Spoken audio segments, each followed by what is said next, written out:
भारत के एक छोटे से गांव रामपुर में एक लड़का रहता था जिसका नाम रघु था।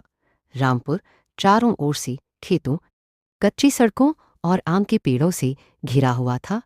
सुबह होते ही मुर्गों की, बांग और बैलों की घंटियों की आवाज़ पूरे गांव को जगा देती थी। रघु इसी गांव की मिट्टी में पला बढ़ा था। रघु बहुत गरीब परिवार से था।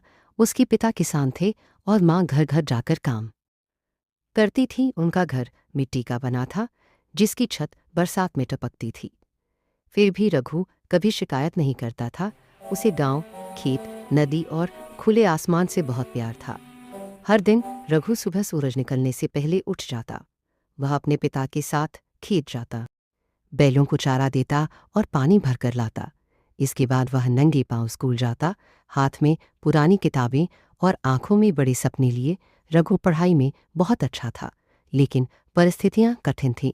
कई बार उसे स्कूल छोड़कर काम करने का मन होता, पर उसकी माँ हमेशा कहती, बेटा, पढ़ाई ही तुम्हें इस गरीबी से बाहर निकालेगी।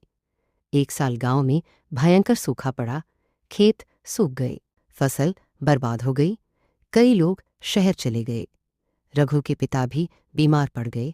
घर में खाने के लिए मुश्किल से अनाज बचा था।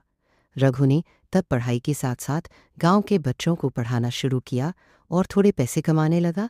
एक दिन गांव में सरकारी अधिकारी आए। उन्होंने गांव के बच्चों की पढ़ाई की जांच की। जब रघु से सवाल पूछे गए तो उसने बहुत समझदारी से उत्तर दिए। अधिकारी बहुत प्रभावित हुए। उन्होंने रघु को छात्रवृत्ति दिलाने का वादा किया। कुछ महीनों बाद रघु को शहर के अच्छे स्कूल में पढ़ने का मौका मिला। गांव छोड़ना आसान नहीं था, लेकिन उसने अपने सपनों को चुना। शहर में शुरुआत कठिन थी, नई जगह, नई भाषा, नए लोग, पर रघु ने हार नहीं मानी। सालों की मेहनत के बाद रघु पढ़ लिख कर एक बड़ा अधिकारी बना, पर उसने कभी अपने गांव को नहीं भुलाया। पानी की व्यवस्था करवाई और किसानों की मदद के लिए योजनाएं शुरू की। जब रघु कई साल बाद गांव लौटा तो वही लोग जो कभी उसे गरीब किसान का बेटा कहते थे, गर्व से उसका नाम ले रहे थे। रघु ने गांव की मिट्टी को माथे से लगाया और मन ही मन कहा, अगर यह मिट्टी न होती तो मेरे सपने भी न होते। ऐसी और मनोहर कहानियों के लिए चैनल सब्सक्राइब करें।